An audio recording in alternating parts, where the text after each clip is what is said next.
morning po. Yung unang question po is, have you heard the profession social work? Not much, pero before I've heard it, parang, kasi medyo related din siya sa akin. Yung number two po is, what comes to your mind when you hear the profession social work? For me, parang social work kasi, it's more of, going to different communities and reaching out to them.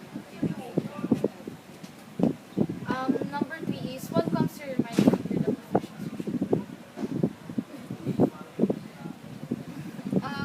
Yun nga, parang more on giving help nga. Kasi sa nursing, what we give to communities is, nursing, nursing,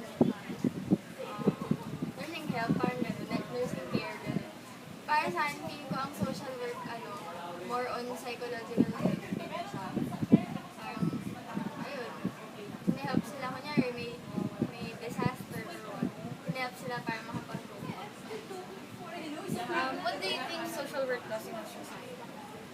So yun nga, katulad nung sinabi ko, parang, kunyari merong, disaster or may emergency crisis, parang sila yung, tumutulong sa mga communities para makapag, kunyari, since, bumaba sila sa mababang level, para makapag-progress sila, mabalik yung life nila.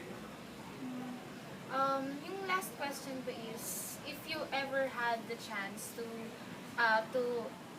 yun nga, maging social work, iti-take mo po siya or hindi? And why? Oo naman. kasi, kasi as a nurse naman, hindi nawawala yung, yung point na parang gagawa ka rin ng social work sa ibang tao.